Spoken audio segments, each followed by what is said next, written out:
Hello and welcome to the first episode of Make Sense. And for today's episode, we are going to talk about black, white, or grey. So we live in a polarized world where everyone has their own opinions and everyone has secluded themselves into their own social groups. And everything is painted into black or white. Everything is either a Republican, you're a Democrat, you're a left wing, you're a right wing. But is there a third option? Is there a gray? And today we're going to talk about that and we're going to explore the different aspects about this black, white, or gray. Jethra is our Yeah. moderator for today and he will over to you. Yeah. So just before we start moderating, I'll tell you what is the criteria for everyone moderate for choosing the moderator. We looked around the group, we saw who's the least smart, and we took that guy, and that was me. So moving on, talking about our very topic, black, white, or gray, we've noticed that everything that we see as people is either good or bad. So, is there space for analytical thinking and critical analysis where we look at the gray area in the middle and use our own brain to analyze situations in a deeper manner? Or is our society too scared to not go with the bandwagon effect or go detour from normal? So, Ameya, I guess you should start on this. So it is true that people do have a tendency of going on a bandwagon effect. The whole concept of us versus them, trying to fit into a group. So that whole thing comes out when we talk about the whole bandwagon effect. So let's say I want to fit into a group. I will change all my thoughts, all my ideas to fit that mold. And anything that lies outside the mold, anything that even lies, let's say, like a centimeter out of the mold, I will think is wrong. I will not give attention to it. I will say, you know what, you're bad, get out. You're not, I don't like you. No. That's the kind of thing that happens. Okay. And that is pretty much the truth about the whole bandwagon effect. As you keep showing as you grow your, um, so once you grow your social contacts, you share your ideas with others, they start developing the same us versus them, the same barriers start coming up, right? The whole concept, like, we have learned Rabindranath Tagore, mind without fear, no walls, no nothing. The problem is that when we try getting into a social group and we try adjusting our attitudes to meet with that of the social group, we're indirectly building walls, and that is going to create a problem with us, either going in the whole, either we are black, we're bad, we're good, whatever it is, or we're white. There's no in-betweenness of, trying to break down the Berlin Wall. It's literally like the Berlin Wall. It was Soviet Russia and the United States. There was nothing in between. It was completely blocked. And the more people, and the whole thing about Soviet Russia, right? You had Soviet Russia against this, you had all of the other ones also saying, okay, you know what, US is bad. North Korea saying US is bad. Vietnam saying, North Vietnam saying, oh, you know what, US is bad. Soviet Russia says US is bad, US is bad. That's what happens with this whole bandwagon And they effect. form the Axis and the Allies even during Exactly. World Wars. Exactly. It was a battle of ideologies. But now, one interesting question about the bandwagon effect and, the tendency of people to actually stay in a social group is, why do we do that? Is this something evolutionary that for survival, people had tribes, people had clans? This is during the prehistoric times, of course, before organized society. But is it that it's something reminiscent of primal instincts to actually be part of a group, because human beings are social creatures. We need to be feel part of a group, and it's very difficult, and we tend to uplift people who've actually moved out of that, and we call them revolutionaries, we call them change makers, because they've tried to stay away from being part of the social group. So like, is it that it's a primal human tendency that I have to be part of this group and I'll be protected at that time? Yeah. I think that we're not taught only to think. Like from the beginning, if you see the way we've been brought up, you've been taught only to think in one direction. You can't be like, with the same example, you can't be a BJP supporter and then criticize demonetization, or you can't be a BJP supporter and criticize GST. I mean, there were things that weren't done in the best way and they could have been done more efficiently, trying to be safe here. But like, it's true, some things did go wrong there. Is it a fear of you being ostracized from your group that you're doing this? Because no, I think it's, I mean, that could also be a reason, reason, but I think it comes from like just the way we've been brought up, dude. Hmm. From school, like right from school, they teach you that you have to have one fixed opinion, or they just teach you fixed ways that everything is fixed. मतलब इसके बाहर you can't Hmm. think only. It's like even syllabus. Why do we have syllabus? Why can't we go beyond the syllabus? Why do we need to be confined to one particular thing? Like there should be room for everyone to have their own opinion. It shouldn't be ki there is right or left, and actually even right or wrong for that matter. I mean, what if someone's in the middle? They think it's partly right, partly wrong. What about those people? Hmm. So I mean, So, I think it's so the on, same yeah. thing in the beginning. That's what On I think. similar lines, talking about what Anvay said, that you can support someone, but you can probably not like something they did. Talking about most news channel debates. Okay, getting over there. Why do we go back when a person's on board talking about something important? Why do we try to demean that person going back to one incident which he did 15 years ago, for which everyone is supposed to believe he's a clean person? Why can't anyone? So it's either a person is good or bad. Why can't? But the truth is, everybody is gray, right? Everyone has Yeah, done something bad or good. So Yeah. why don't we exactly. consider what a person is doing in the moment? I know taking into consideration the past history is important of a person, but you can't hold make that the entire topic, the issue of topic or whatever, that this is what is happening. That's wrong.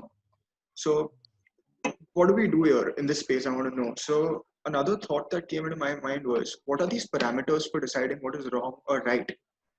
When do we say that yes, this is wrong, this is right?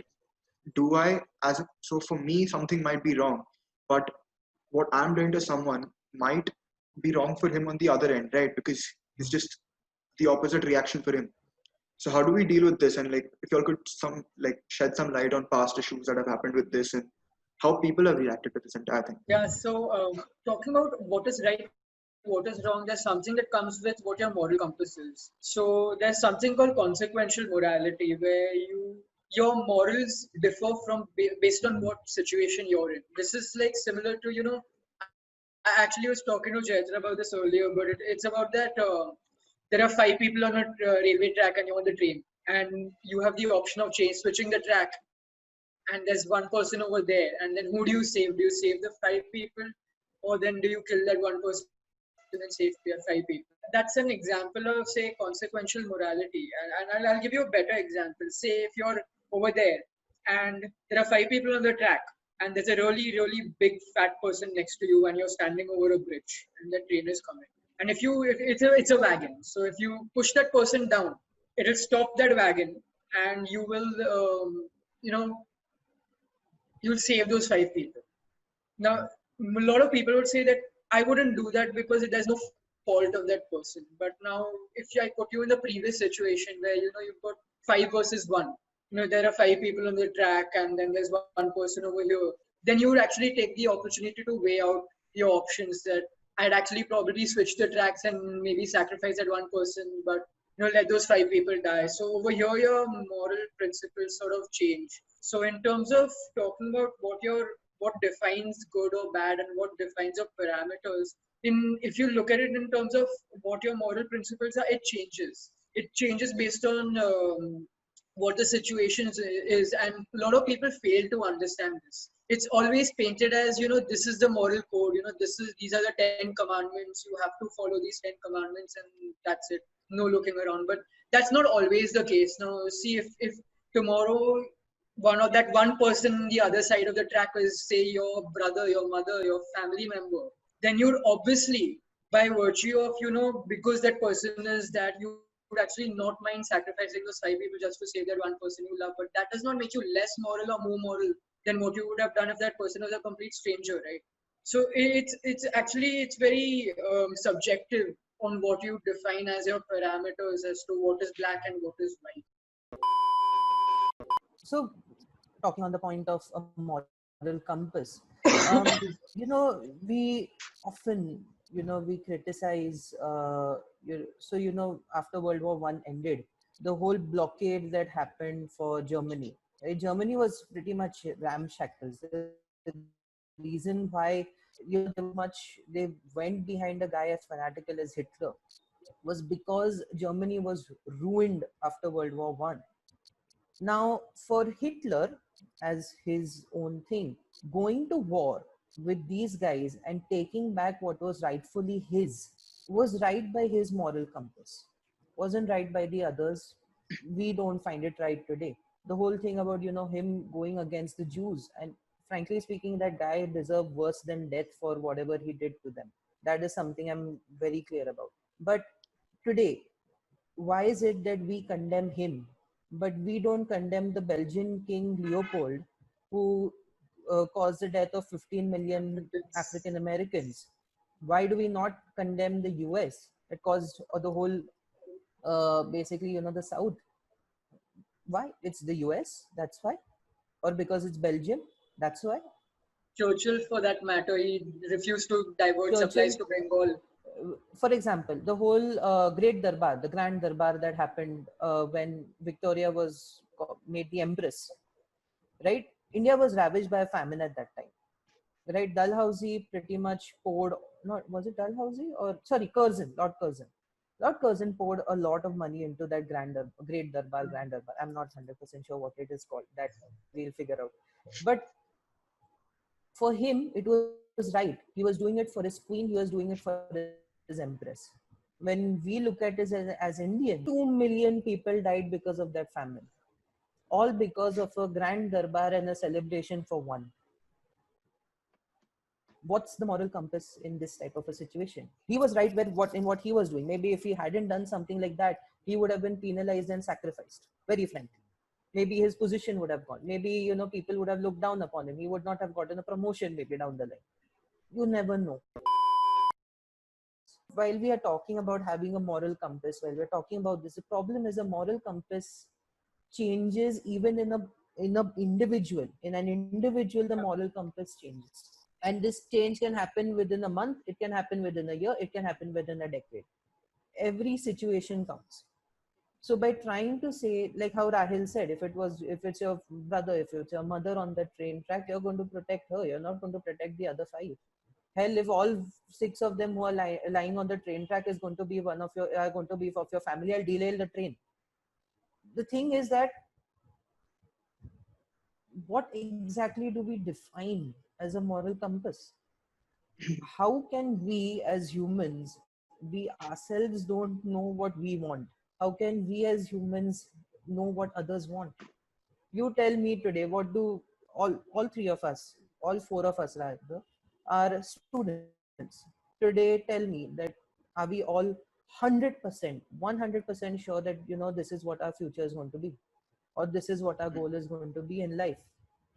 No, I am not. I've planned such a long Ram Katha of saying this is the plan, this is the plan, this is the. I don't know whether 1 month or 2 months down the line whether the Ram Katha is actually going to happen. Maybe Sita never gets kidnapped. What happens to the rest of the Ramayana? Kare to kya kare? Absolutely. I myself am not sure about what my future is. I'm not sure about what my ideas are. How am I going to dictate whether someone else's ideas are right or wrong? Yeah, so then coming to Absolutely. your moral compass, what we do, like what the take back from this, I guess, would be is what a person's actions are. It depends on what situation he is in, and we as society we fail to recognize that, and we tend to paint that person in a certain light. We don't look at the person's backstory. If you coronavirus situation, or even AIDS. As a society, we are like, oh, if a person has AIDS and he touches you, you get AIDS. That's bullshit. It works on, there's a certain way in which it goes, but then we It's fail, we almost as a like society demeaning the fail to virus understand itself. Yeah, exactly. It's almost like they not give it some respect. No, The Yeah, but problem is, we're quick see, to judge as a society also. If all these things happen, we're very quick to form an opinion, right? Without knowing anything. that's what. Direct yeah. assumption. हाँ ये तो ऐसे ही था, इसका ऐसे ही पहले से पता था But ये. this वो locker see, room सब. that example. is, Take that. I think Ameya, you've read about the locker room. So I mean, whoever Yeah, posted on yeah. Instagram when it happened has seen it happen live. Hmm. That one day the story comes out, oh, the boy said this, and then next day the story Hmm. comes out, oh, there was a girls' locker room also, and Hmm. people are posting contradictory stories one day after the other, and it's a complete mess. Like Yeah. Rahul, you don't need like time to sit back and analyze like what is the story, why did this person do that? No, nothing. You see your friend post it and then you go post. Hmm. Like God. Rahul, I'm really glad you brought this topic because my next question is on similar lines. Yeah. It comes down to saying that if I am diplomatic, does it mean or is it a sign of cowardice? Does it mean I'm a coward? And also, does it mean that if I do not have an opinion on something, it means I should go and kill myself? Because I had a couple of friends who came and asked me questions like, "What is your opinion in the locker room? Whom do you feel is right?" What do you like? I'm like, I don't know what happened.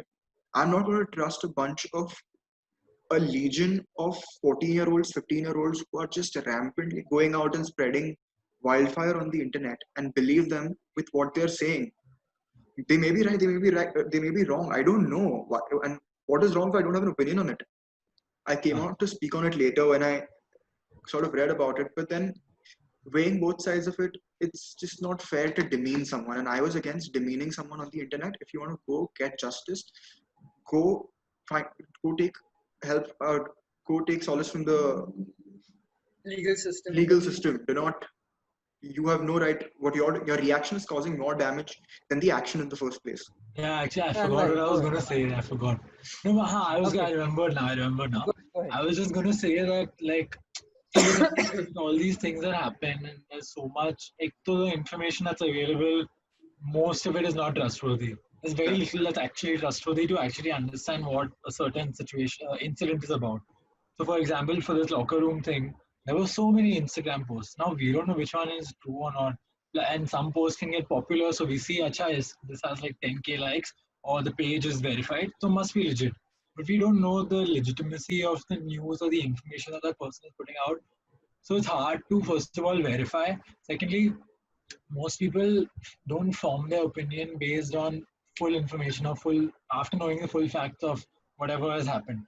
They'll, like you said, they'll see someone's story and they'll be like, oh no, Rahul said that, I think. But anyways, they'll see the story and they'll be like, oh my god. And it does affect you. No denying that. You eat something that extreme, you'll be like, oh my god, you wouldn't want that to happen to anyone you know. So it is messed up. But then until you verify or I think know fully what has happened and know fully what the actual story is on both sides, I don't think it's fair, like you said, then to post it so and that too so rampantly that it starts actually demeaning rather than making the situation better, or it doesn't do better for the situation basically. So I mean, you should at least put the effort of trying to find out. Not even, you may not be able to, but at least try. Don't just share anything anywhere anytime and then, because it does. Yeah. If so many people share something, it will eventually get people to see it and it will eventually gain popularity. And then what if the thing that happened wasn't actually true, and then the person who was demeaned will suffer for no reason? I mean, if what if it's Yeah. that not that person's fault? So it's very, I mean, difficult, but you should verify your facts, know the whole thing, or at least try to know the whole thing before you're sharing something that's, Yeah. you know. Okay.